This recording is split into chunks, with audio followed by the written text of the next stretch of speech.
right. Hello, all you beautiful, wonderful, amazing, spectacular tea people, and welcome to a live stream. Now, I've got the doing a double, so there's the YouTube and there's the Instagram right now.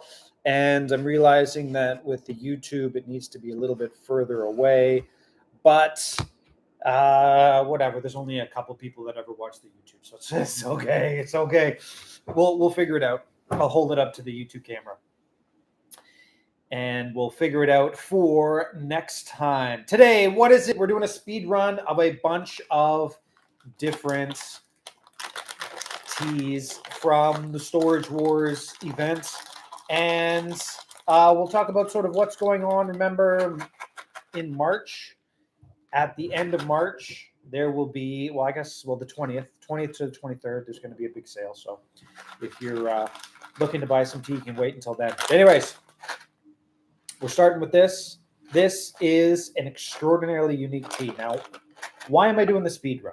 I'm doing the speed run for a bunch of different reasons. Mostly I'm doing the speed run right now because I have to figure out what teas I'm going to spend time packing up, getting ready to go, getting ready to release before the sale at the end of the month.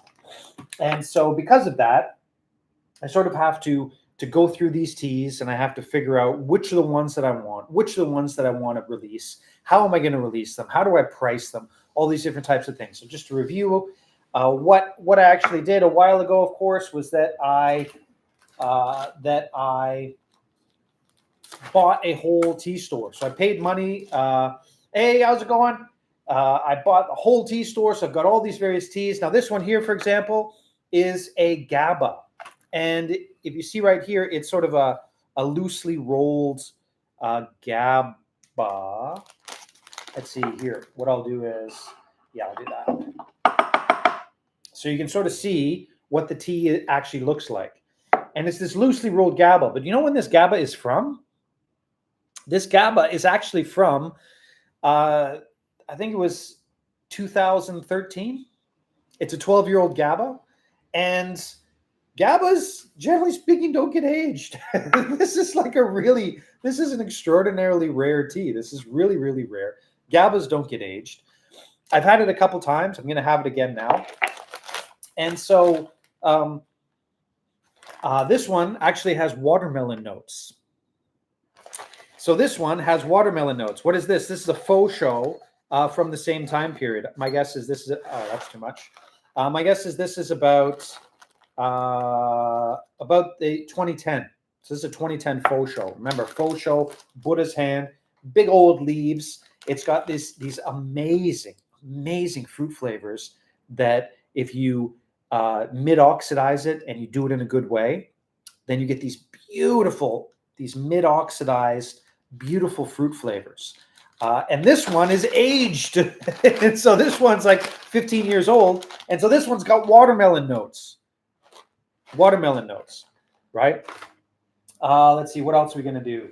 We'll talk about this because this I find really quite interesting, actually. This is a tea. You can see here, this was this tea, this Dongding Oolong. I got the original label here. So this is a Dongding Oolong from the old days, the olden times, the before times. Now, Dongding Oolongs now, I guess it depends. I guess it depends where you are and how. I'll do a rant on sort of what Dongding Oolong was and what it's become and how it's changed over the years. But basically, think about it like this. Dongding Oolong, pretty heavy roast, mid-roast, heavy roast, mid-roast. Low oxidation, greenish Dongding Oolong, low oxidation, greenish Dongding Oolong, to about 7 or 8 years ago, back up to roasted Dongding Oolong. And this time period lasted like 20 years. And the reason that is because, actually, let's do the Shui Xian. Here's that Taiwanese Shui Xian. All right, here's the Taiwanese Shui Xian. So let's do the Taiwanese Shui Xian because it's just kind of fun. I want to put them together. And actually, why don't we open up a new one just to double check and make sure. And so the Dongding oolongs that I have, and I have a lot of them. So if you're interested, don't worry. They will not sell out anytime soon. I have a lot. I have a lot. And so what the Dongding oolongs that I have, they're not roasted. They're all sort of greenish Dongding oolongs. So weird. This is the Taiwanese Shui Shan. And this one in particular was, I rated it about a 7.5. And then I put it in the roaster on a really low, really low roasting level for about 5 days. So 8 hours a day, 5 days. I used it as incense for the store right here. And because I used it as incense for the store, it got this low roast for a very, very, very long time. And what has happened now is it's gone from, like, I rated it as like a 7.5. It's now gone up to an 8.5.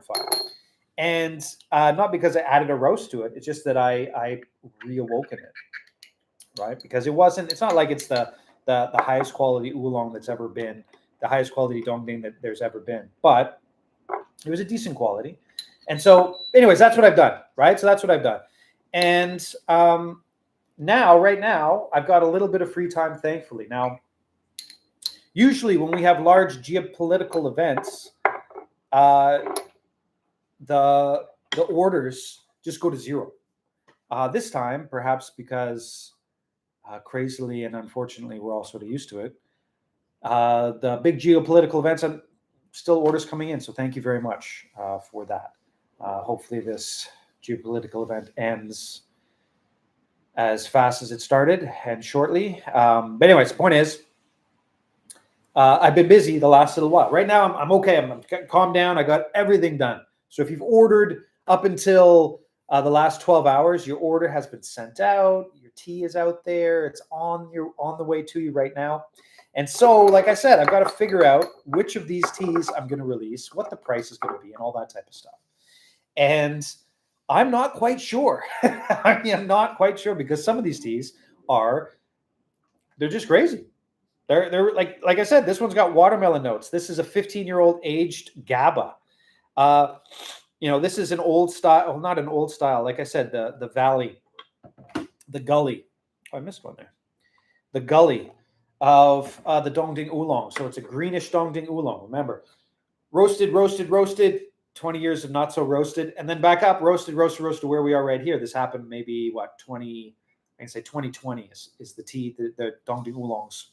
But I'm curious, if you're getting Dongding Oolongs in other parts of the world, are they roasted or are they unroasted? Like, I don't even have a greenish Dongding Oolong on the site right now. Like Old Master Dongding, the Susan Pian stuff, the CY Chen stuff, those are all mid to high roasted oolongs. And I find it quite fascinating, just the evolution of the terroir of the area, of the Dongding area. All right, let's do it. So here we go. Let's try this out. Here, I won't do some slurp. I'll clean out this bowl here, or this cup here. Here we go. So let's do this up. Now, I think I mentioned it in another live stream, but I think it's quite fascinating that, I bought all of these teas from this spot. Dongding is expectedly roasted in the United States, in my experience. And generally speaking, it is, right? Generally speaking, Dongding's pretty roasted.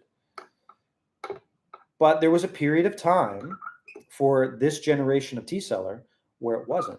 And it lasted about 20 years. And it was a weird time period. It really was quite a weird time period. It's got those oolongs have got a really beautiful flavor to them, but it was in direct reaction to High Mountain Oolong. So during that time period, that was the growth of the High Mountain Oolong, the High Mountain Oolong terroir flavor. And so the Dongding Oolongs, they're like, oh, we can't roast anymore. Nobody wants that. So they made sort of greenish oolongs. They probably called them High Mountain Oolongs as well. Anyways, here we go. So weird. This tea is so weird. I want to experiment in doing a low roast on it for a couple of days, see if I can see what happens to it. so sour, right? It's so sour. Again, this is the 15-year-old GABA. Now, sourness with an aged GABA is probably going to be something that happens, right? It's not due to the fact that it was put away really wet, like it's not funky. It's just like it's just a GABA from 15 years ago. So it's got this upfront quite a tart, sour flavor, and then the mid mouth is pretty wide. I mean, it's pretty thick, nice thick mid mouth.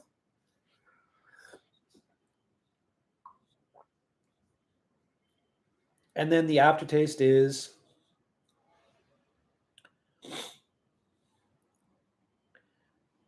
sweet potatoey. So when you get that, sort of you get those GABA oolongs, you can get that sort of that feel, that flavor, and that's what it is sort of in the aftertaste. It's so strange. It's so strange, and that's the thing that's coming more and more and more as I'm tasting these sort of the Storage Wars teas.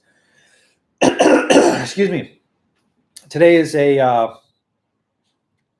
a rainy, overcast, drizzly day, and usually I get a little stuffed up when those days pop up on here on the east coast of Taiwan. It's a really strange and unique experience, and some people are going to enjoy it. Some people are going to think it's just kind of weird. I don't really know what to do with the tea. I don't know. I don't know how to price it. I don't know how to sell it. I don't know how to do anything with that tea. Mid mouth has got almost sort of like the aftertaste is sweet. It's like touch of caramel, I guess, but it's not roasted. It's really weird.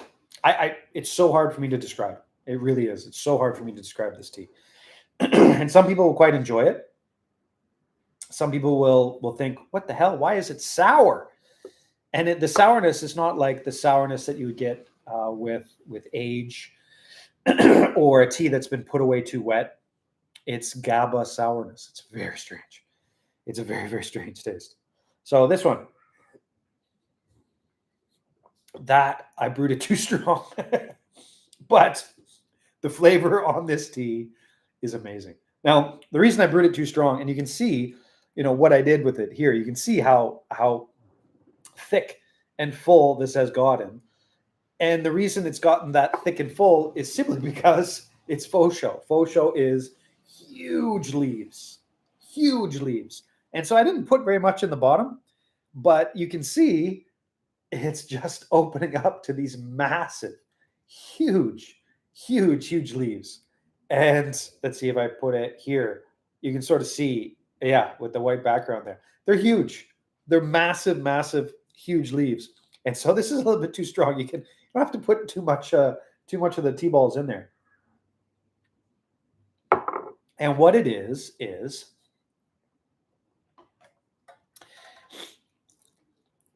amazing. It's watermelon notes. It is absolute floral watermelon notes. It is amazing. So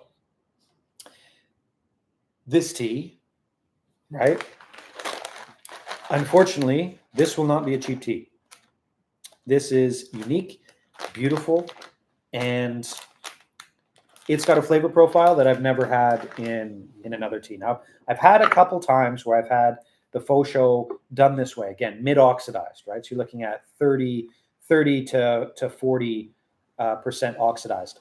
I've had this type of tea a couple times, and the floral was really, really, really bright, right? Super bright, super beautiful, really upfront, beautiful, like red fruit. You're looking like sort of cherry, plummy, stone fruity, really bright red upfront. This is watermelon. This is literally watermelon. Now, the aftertaste is super buttery, super thick, beautiful, sweet aftertaste. But it is not quite like biting into a fresh piece of watermelon, more like Jolly Rancher watermelon sort of a thing like that, like a sort of little bit candied. watermelon, but that's the flavor profile. It really is, and it's so unique. It's so unique, and it's so much fun. This is a beautiful tea, and it'll be a little bit more expensive. Uh, this one will be, I guess, sort of mid range. I guess it'll be like, you should try this out. It's interesting type of tea. Some people really enjoy it. The vast majority of people will be like, wow, that's so strange. I have tried an aged GABA now. I know what an aged GABA tastes like. Thank you. It will be about where it is for that one. Now this here, this is the tea that I roasted right over there. I used it as incense for the store. And now in the store here, I don't know if you can hear that. It's, I'm downtown, right? I'm downtown, and so instead of the airplanes flying over, that's like somebody's blocked in a truck. Sounds like. Anyways,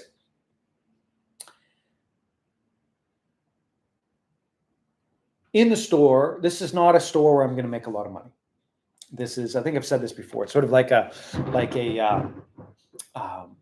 Men's store. It's like a face store. It's like this beautiful spot. I've got the workspace over here. I'm doing a ton of work. I'm getting out of the house. If somebody comes in, they can come in, have a chat. But I have been sort of experimenting on roasting all of these teas at a really low temperature because the roaster over here is kind of broken. It only goes up to about 50, 60 degrees. And the smell is beautiful. So I use it as incense, right? So I use this for about 4 or 5 days. I use this as incense. And I open up the I got these big windows in the front. So I open up the big windows here. And then it wafts out, that the smell of the roasting tea wafts out. And so people walking by are like, and they'll actually come in. So I've actually got some people that will come into the store because I'm sort of roasting this tea like it's like McDonald's or KFC. You know how they take their horrible cancer-causing chemicals and then they spray them out the window and they're like, oh, it smells like McDonald's, you know. And I usually retch when I smell it. But anyways, the point is that this is a way better version of that. And so I've been doing this. And like I said, this particular tea, it was a 5-year aged. The label says 5-year aged, so that would be, this is probably like a 2007 or 2008 Dongding Oolong, but it was one of the greenish ones, right? So it's one of the greenish ones. Hey, how's it going? Hope you're doing well. And so the flavor profile is, if you've had those greenish sort of, again, like the trough, right? Roasted, greenish, roasted. We're in the greenish area. So you've got this really quite unique to the Dongding area greenish fruit. It's almost like a sweet, unripe plum, but it's sweet, but it's unripe plum. But that's the sort of the fruit flavor there that they're going for. And so it's got that beautiful flavor. And then mid-mouth is quite wide, right? So this is the Chin Chin Oolong. So you're getting sort of a wide, more vegetal, sort of wide mouthfeel there. And then the aftertaste is like a floral vegetal. So you get this upfront fruit. Mid-mouth is wide, quite nice, sort of vegetally mid-mouth, and then the aftertaste is sort of a touch of floral with some vegetal, and so it's actually pretty good. it's actually pretty good, and it is that time period. Now my problem is I've got a lot of teas, like good problem to have, but I have a lot of teas from this time period, and some of them are really good, really high quality, right? Some of them are like not so high quality. This one here is right in the middle, and so it's a decent quality. And so I'll probably offer this one up,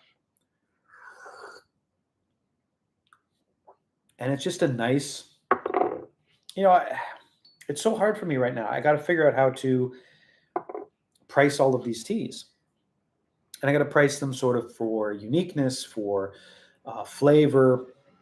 For all that type of stuff, but I'm also not a particularly greedy guy. And so, it's like I could market this as la, la, la, la. I'm not going to do that. I'm just going to sort of just try and sell it for people to enjoy. And so pricing these teas is hard. Like usually pricing teas is super easy. I get in a cheap tea, I sell a cheap tea. That's the way it works. Whether it's like you like the flavor profile or not, I just describe it honestly and sell it. I get it in cheap, I sell it out cheap. This one's tough because I bought all of these teas for one cheap price. It wasn't all that cheap, but I'm not complaining. I'm not complaining. Speaking of which, what I really have to do is I think I'll set it up perhaps for Thursday or Friday, maybe Friday morning. But I think what I'm going to do is I have tried to figure out all of these teapots that I bought. And I think what it boils down to is that some of them are decent. Some of them are, just sort of normal pots. But they're not like bad and dangerous pots. They're basically pots, mid-range pots from the mid-range pots from the 2000s, the naughties as they call them. Now, some of them like this one I really, really enjoy. I've been using it. I'm going to keep it. But there's a lot of pots that I'm not going to keep. And here we go. I'll show you. Stuff like this, right? So, stuff like this. This is a nice pot, but you can see here it's definitely sort of machine spun, right? And it's not an antique. It's not all that special a pot, and it's just something like this. And I'll sell that for what, like $50 plus shipping. And what I'll do is, whoa, that was close. And so Shui Ping, is this sort of like the stuff you want? Is this like Mr. Gnome? Is that the what you kind of want? Like this is actually a really good one. You can see here on the bottom. I mean, this is actually a really good pot. But if you want something like that, let me know. And then I've also got these types of pots. And you see here like this, right? So, and it's got these. Now I've gone and done a little bit of research, right, about these pots. I mean, these are not antique, but they're certainly not dangerous, right? They're not like covered in shoe polish and things. I've added hot water to them and all of that. So I've tested out most of them, and they're just kind of like, I don't know if a pot like this is something you want to put on your shelf, then I'll sell them like this. This one maybe more, maybe like $75 or $100 or something like that. And but what I'm going to do is I'm going to put them on the. I'm going to do. What I'm going to do is I'm going to do a live stream. I'm going to experiment with it and I'm going to pick 10 pots, randomly pick 10 pots. I'm going to do a live stream and then set up a place on the website where all it says is like 1A, 1B, like that. And I'll do this live stream and I'll just show the pots. I'll put water in the pots. I'll pour out the pots. And so you can sort of see what it looks like, how it pours. You can go like this with the pots, right? Like you do the ding, ding, ding, right? That's supposed to mean stuff. This is actually, I really enjoy this pot. I'll just pick out 10 and then I'll just sort of price them, relatively cheaply. And then if people want them, they can go to the website and buy them sort of the A, B, C, D, E, F, G or whatever, 1, 2, 3, 4, 5, 6, 7, 8, 9, 10. And then I'll just do that, once a week, once every couple of weeks for a while and see if people enjoy it. And then we can get rid of some of these pots because, like I said, they're mid-range pots that are not particularly super special, but they're all sort of solid. They're all solid pots. And so I'm looking forward to basically getting them into new homes. I would like to get these pots into new homes. And some of them like some of them are just amazing. Um, like here, I'll show you this one. Um, like this one, and this one, I don't even know if you'd want to use it. But you can see here, it's got the, it looks like this, it's got this is all sort of put on there, and now you can see it here, like it's not, it's definitely not, uh, it's a beautiful piece of art. It's not worth millions of dollars, but it's a beautiful piece of art. Side note: we steeped your winter pick, Pear Mountain, and the students really enjoyed it. Well, that's a wintertime Pear Mountain oolongs are beautiful. They are. Oh, I like this one. And then like this one, again, I don't know if you'd want to use it, but this is all painted on, right? And so it's got. Usually, I did translations of a lot of these, but they're like,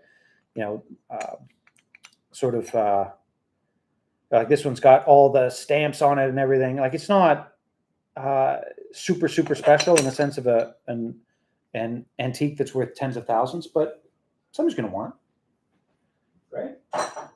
It's a nice little pot. The Winter Pear Mountain, actually, it's a lot of things. When people come into the store, one of the things they do is they say, "Okay, just give me a Lishan or like a Pear Mountain," and it's like a litmus test to see whether you actually have good teas or not, right? So if you got a Pear Mountain, then you've got a good tea, and or if you've got a good Pear Mountain, then you're not gonna lie to people. And so I oftentimes when people come into the store, they're like, "What do you want to try?" And they're like, "Give me a Pear Mountain," and I'm like, "Okay." And so I give them that Pear Mountain. They're like, "Okay, next," and so that one is like your beautiful high mountain Chin Oolong style of tea is basically what it is, and it's really quite nice, and I'm glad they enjoyed it, and I'm glad you can share it with people because stuff like that can the holographic nature of the universe, when people realize, wait a minute, there is a tea that tastes like that. And then they sort of go on that, and then hopefully that'll drive them into the fact that works with everything, from carrots to chocolate to wine to hamburgers. Like if you get the stuff that's done artisanal or small, by hand, multi-generational, blah blah blah blah blah, you're helping wonderful people, and you're helping yourself by consuming that, and you're making the world a better place. And so, being able to share that stuff is always wonderful. But here in my shop, I don't know how many people I don't know how much of the world I'm gonna change. There's not that many people that come into the shop here. There's not that many people. I'm technically open right now, but it's a rainy day. It's a Tuesday. It's a rainy day. I'm sure. Whatever. You guys are awesome. I get all my money from the internet, so I'm okay. It's just like a really nice place to drink tea. So this is the Shui Xian. And this isn't as good as I wish it would be. At the same time, I'm having it again now. It's actually okay. It's actually like the real sort of the body of the Shui Xian Oolong. It's actually not that bad. Wow, it's so different here. I don't know. You won't be able to hear it. Maybe on the YouTube. But across the street, there's a big, huge Buddhist temple, and over there, and they're having, today's a day. I don't know what the occasion is, but they're gonging the bell and they're doing some singing. So it's very different than being in my house with the Mountain Stream Teas. What does somebody call it? The Mountain Stream Teas soundtrack. The guy with his erhu practicing on the recorder. It's a very different feel. A very different feel. Anyways, Shui Xian. So what is the Shui Xian Oolong? It is, of course, you've got sort of that Tie Guanyin from China, sort of vegetal greenish fruit flavor in the upfront. Tie Guanyin has it. Shui Xian has it. A lot of different teas sort of have that flavor. And one of the things that that comes out of that is like a full mouth feel, but it's more in the upfront. I don't know if you notice that, but the Chinese teas oftentimes are much more in the upfront, whereas the Taiwanese teas are oftentimes in the background, things like that. Now, best of the best teas are always the aftertaste. This is the thing. When you're looking at sort of what you're, most guys have a man cave. You have a tea shop. Well, I like it when my wife is here with me, though. So I don't know whether I call it a man cave.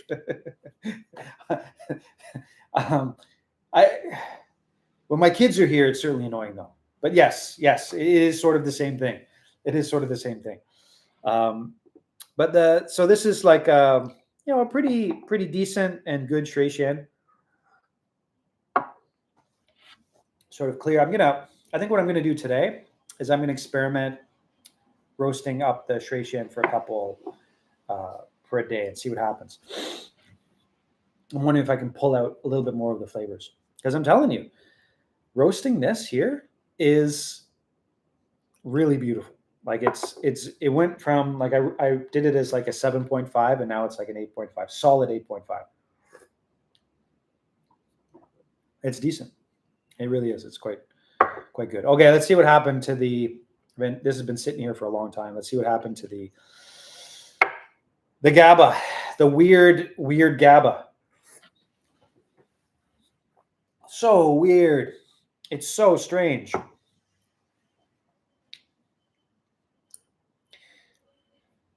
And I'm realizing now why there's probably not a lot of aged GABAs that I've had. I don't think I've had a GABA this old ever. And I think I know why. And I think the reason why is, now, it's almost like a candy sourness. I think I know why. And I think the reason why is the local taste point. And I've noticed this again and again and again. The local taste point is so sensitive to bitterness and sourness. And the local, like the Taiwanese taste point, they hate bitterness and they hate sour. They want sweet, they want smooth. So think about, a high mountain oolong is basically sort of that flavor, right?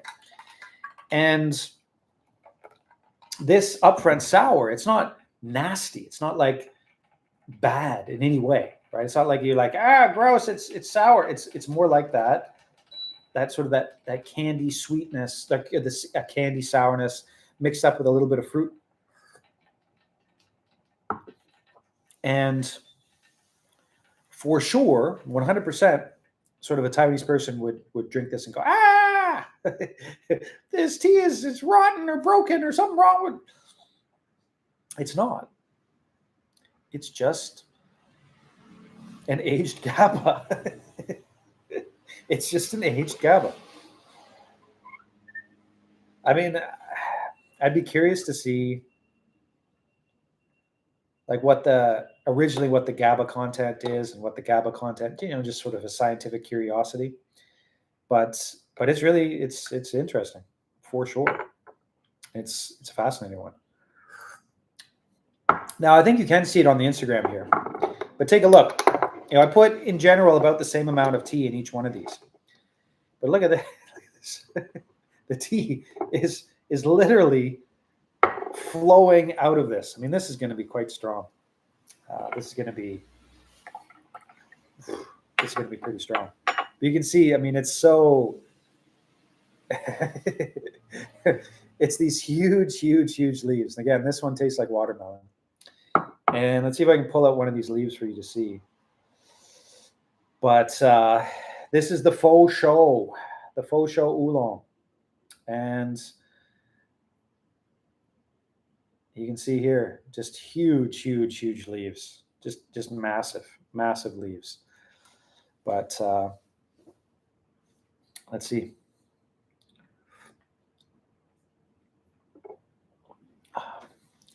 You brew it too long, and you need some of that bitterness and astringency that the Fosho Oolong is famous for.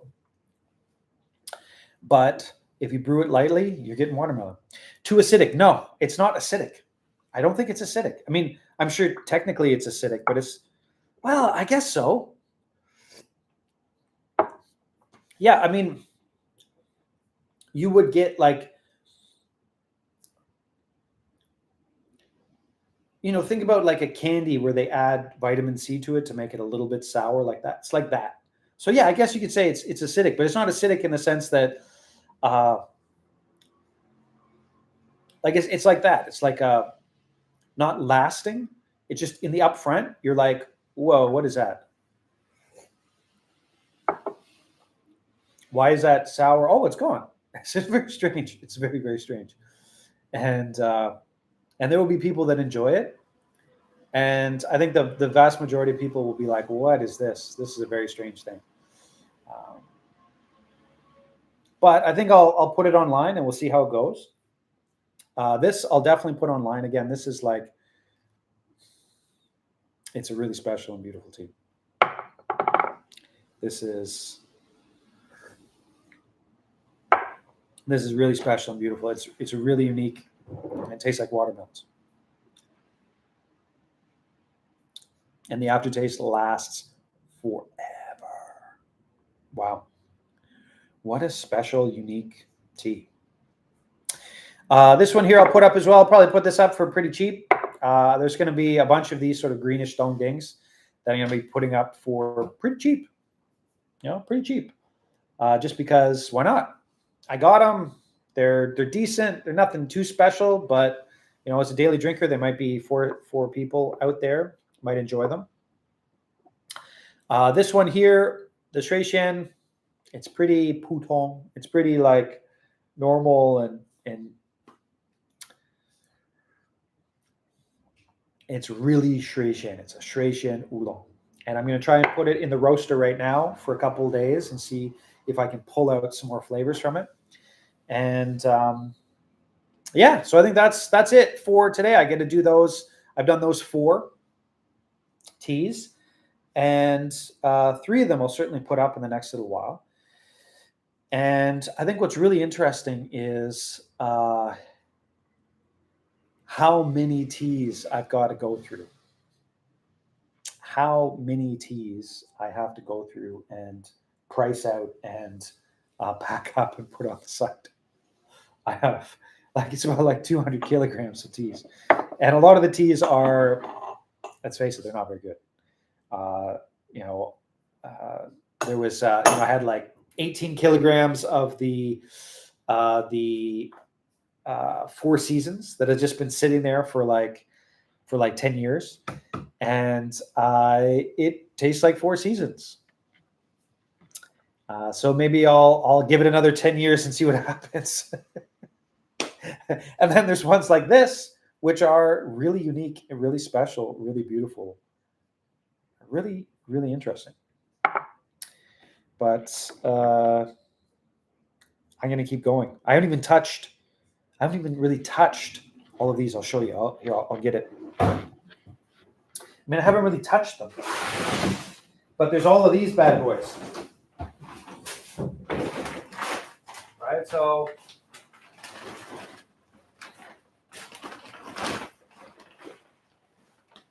I mean, I've sampled them once or twice, but there's all these bags of teas like this.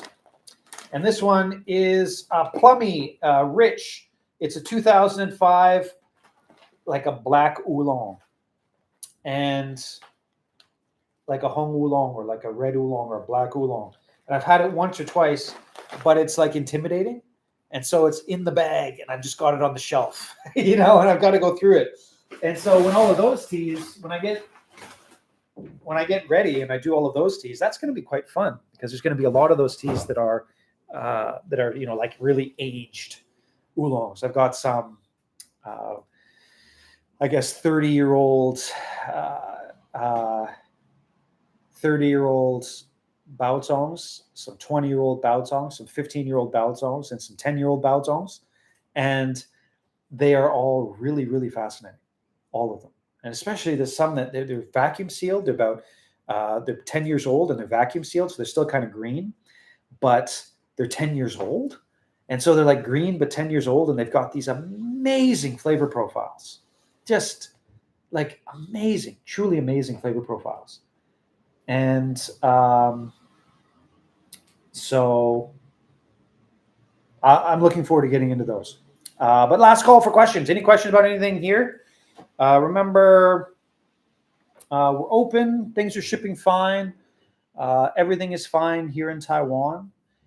And there's the big sale on March the 20th. So I probably won't release teas before then. But there will be that sale if you're waiting to get some teas for the few people that watch these. But yeah.